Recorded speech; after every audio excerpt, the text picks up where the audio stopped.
Le concours des vins a commencé en 1986 à l'initiative d'un vigneron, M. Archambault de Vaqueras, et le syndicat général des vignerons, aidé par la DDA, et dans le cadre de la foire d'Avignon.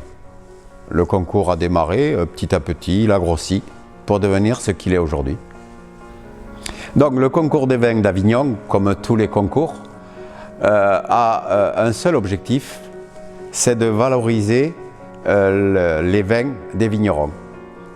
Les vignerons travaillent toute l'année pour élaborer un produit qui est le meilleur possible, et la difficulté ensuite c'est de le commercialiser.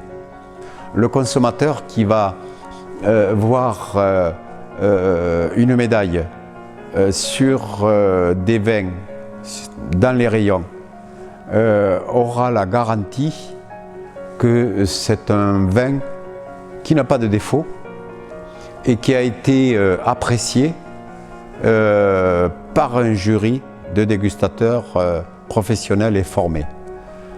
C'est pour le consommateur une garantie de qualité.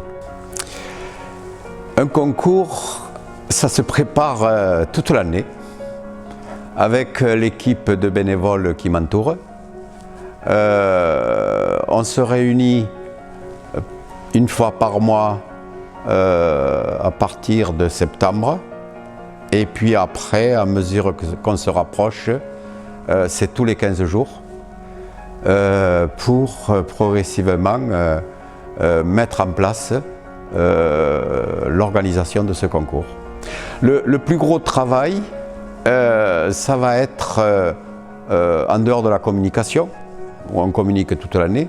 Le plus gros travail, ça va être de contacter les vignerons, les caves particulières, les caves coopératives, les négociants, les informer du concours qui s'approche, et de leur demander de présenter des échantillons avec tous les documents nécessaires, obligatoires et réglementaires, qui accompagnent chaque échantillon. Il y a 4 personnes avec des véhicules en location qui parcourent toute la région, à savoir la vallée du Rhône, la Provence et le Languedoc. Plus de 850 échantillons à récupérer. Et ensuite, le travail le plus important, je crois, c'est de faire l'anonymat. Et là, on est une dizaine de personnes bénévoles pendant minimum 4 jours à faire l'anonymat, classer les catégories des vins, coller les étiquettes pour pouvoir les présenter aux dégustateurs le jour du concours.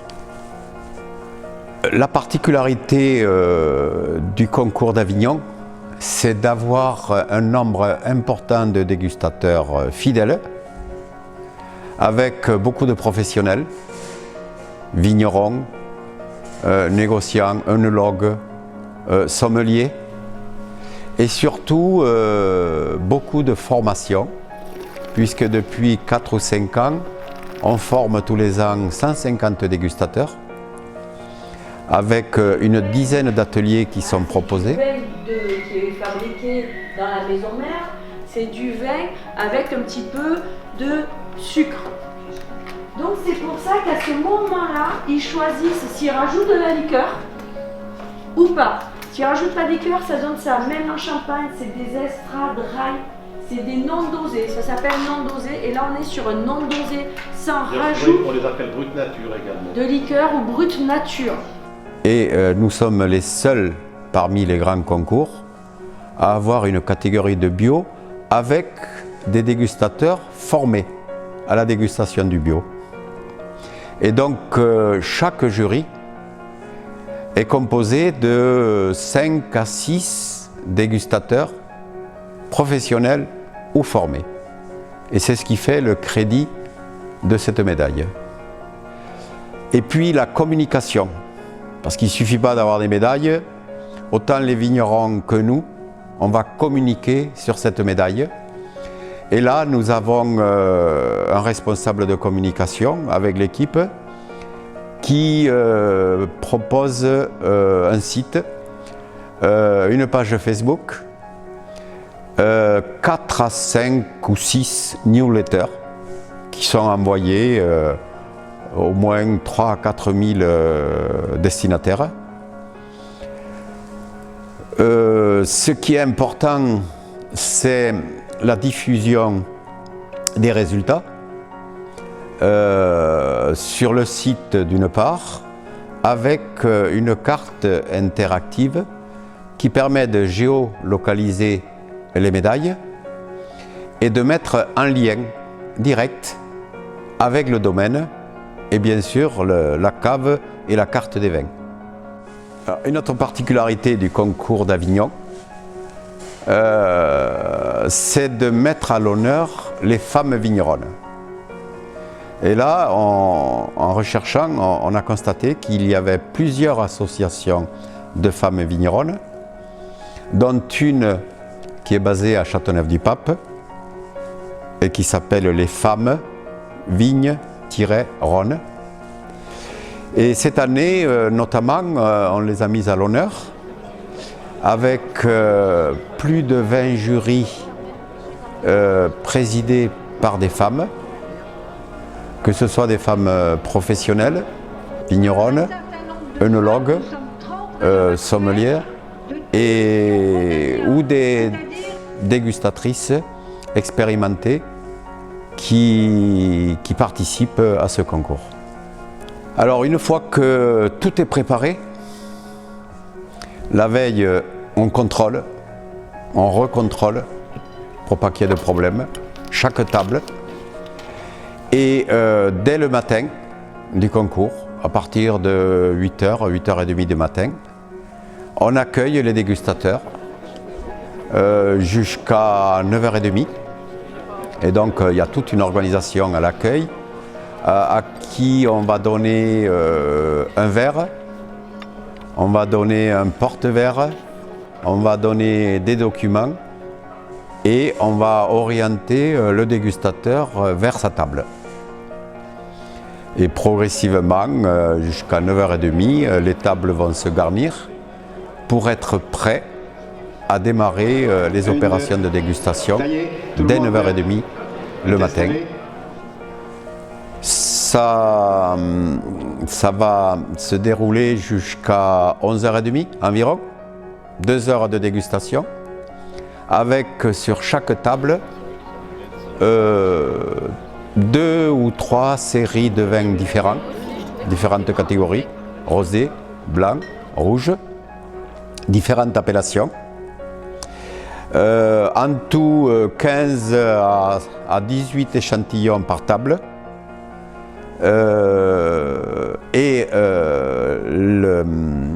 jury attribuera des médailles d'or, d'argent ou de bronze pour chaque série de vins.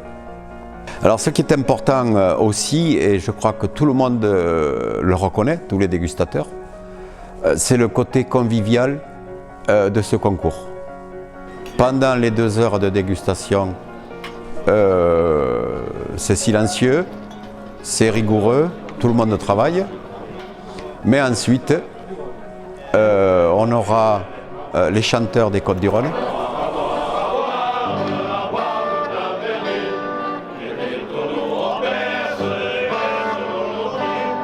Et tous les ans, la commanderie des Côtes-du-Rhône font leur chapitre et intronisent 2 à 3 personnalités. Oui, pour finir, ce qui me paraît important, c'est le partenariat avec l'Union de la sommellerie française et notamment sa section Vallée du Rhône Sud Languedoc-Roussillon, avec son président Philippe Nusswitz, qui nous a permis de proposer une dégustation de toutes les médailles d'or par des sommeliers. Un jury de 15 à 20 sommeliers qui vont redéguster toutes les médailles d'or et attribuer des trophées. Je pense que ça va être quelque chose d'original et d'important pour valoriser davantage les médailles d'or. En résumé, il me paraît nécessaire de remercier d'une part les partenaires financiers, que ce soit le conseil régional, le conseil départemental, la ville d'Avignon, le Crédit Agricole, qui nous aident, et tous les bénévoles qui travaillent toute l'année pour organiser ce concours. Et enfin, de remercier les vignerons qui nous font confiance en nous procurant ces échantillons, et aux dégustateurs qui donnent ces médailles.